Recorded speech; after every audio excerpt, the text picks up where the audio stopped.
family watching. We saw the tweets there, his mom and dad at the Newlands cricket ground watching. So in doing so, Themba Bavuma becomes, as I said, the very first black South African player to score 100 runs. Craig Murray caught up with the man, the country's newest hero, and this is what they had to say during that interview.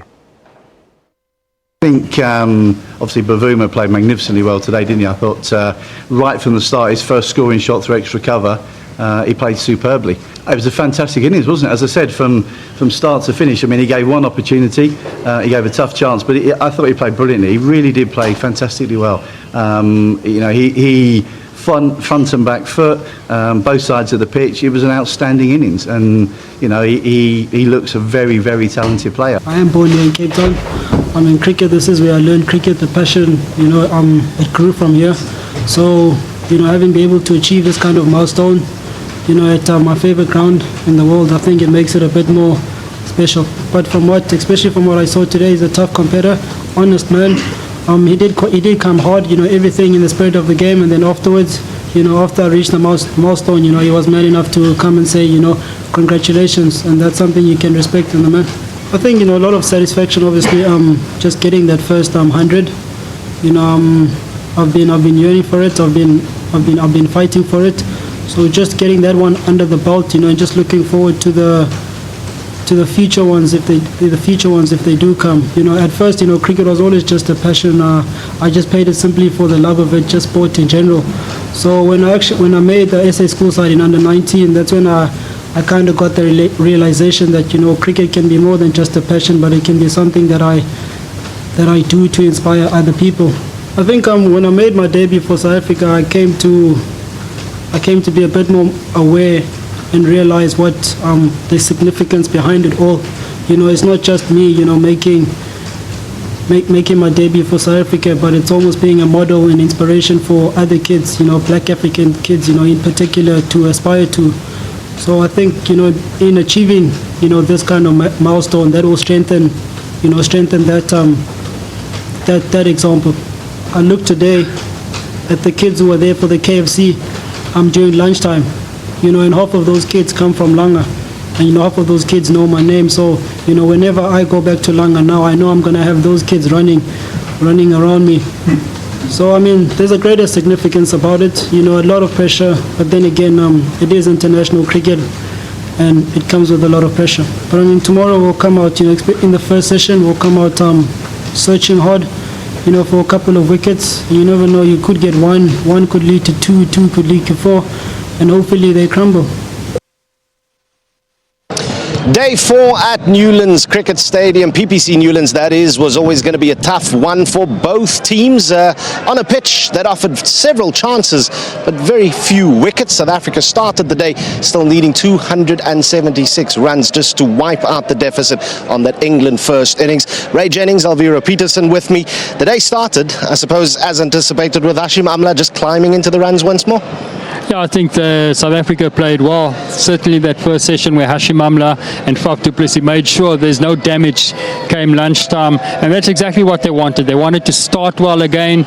Yesterday was a fantastic day though, so it's important that they started well, and they've done that. Hashim Amla going to 200, and he played some delightful strokes together with du Plessis, and they really set up the day for South Africa. Look, it was a splendid innings there. Hashim Amla 203 runs at the end of it with 27 fours. That sets him up for a series which, as we now know, Ray Jennings is still very much alive.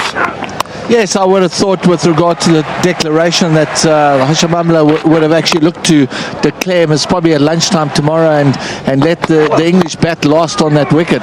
But the game, to me, is at a stage where it might just die a quite death by lunchtime. Well, very interesting match, because there could have been one of two approaches, perhaps one of three towards the end of day 4. But England doing the work when they got the ball in hand after lunch, a brand new ball being changed for the second time, held aloft there by Alim Da, and the wickets came after lunch. Well, so often when you get one wicket, you know, especially after a big partnership, you tend to get the second, and England have shown in this test match that if you get one, you can get 2 or 3, and South Africa losing 3 wickets. Hashim Amla just the inside edge to Broad, and that's the sort of opening they wanted. du Plessis, you can look back and say it was a bit of a loose shot, but I thought he played nicely. And then Quinton de Kock, and a lot of people will ask, what really happened there, because at that stage South Africa just needed to bat long and for a little bit more longer and try and get to tea.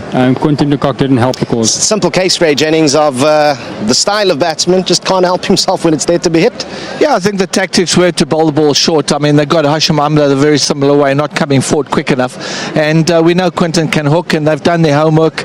They've set a trap, and Quinton, he actually didn't pick that up, but actually lost his wicket accordingly. And then, of course, what happened next was perhaps the story of day 4. The significance of this innings knows no end. Themba Bavuma with a fantastic knock. Beautiful shots played when it was full. Lovely cover drives, Elvira. Yeah, he's a classic player. The longer he bats, the more you see the sort of shots he can play. He pulls well, he cuts well, because he's a short guy. So, generally shorter players, shorter batsmen, cut and pull well. And his cover drives are beautiful. He's that sort of player that hits the ball cleanly. And there's some fantastic strokes. Well-deserved 100. When he was under pressure, a lot of people asking, should he be in the team? Well, there's your answer. Ray Jennings, he's cemented and justified that place in that side. Questions asked, they've been answered now? Absolutely, and my personal view is it's probably the best knock in the South African innings, better than Hashim Amla. Amla might have got 200, but just when Bavuma came in, the tactics were to bowl short and really get the guys to move on the back foot. He did that, and he took them on and he hooked the ball, and when they actually went full, he was able to actually get on the front foot and do that effectively. So basically, he actually controlled the innings, whereas England actually had no option but to back off. And the Bavuma family will be a proud one at the end of day 4. Makai and Tini, I can promise you, in that commentary box, he was counting every single run scored by Themba Bavuma today. Wonderful knock it was indeed. But the watchword there is tempo. Themba Bavuma got the tempo right. He got to his 50 or 52 balls. If the guys above him started day 4 on that note, could be a slightly different end of day 4, Elvira. I promise you, it would have been different. South Africa would have been 150 runs behind if they started that way. So it's important that they set the platform. Hashim Amla, Faf du Plessis did it perfectly. You can't fault them, because what they've done is they tired out the bowlers once more. When Themba Bavuma came in, it was much more easier, and it just put the cherry on the cake. Point taken. 6 overs bowled at the end of day 4 by South Africa without any success. They'll be hoping to make early inroads on that final day. Just how much excitement there will be, how many wickets will fall. Hopefully not benchmarked by the number of wickets and the rate at which they've fallen across the first 4 days, but it's going to be a fantastic final day right here from Newlands. I'm Udo Carlse at PPC Newlands for SABC Sport.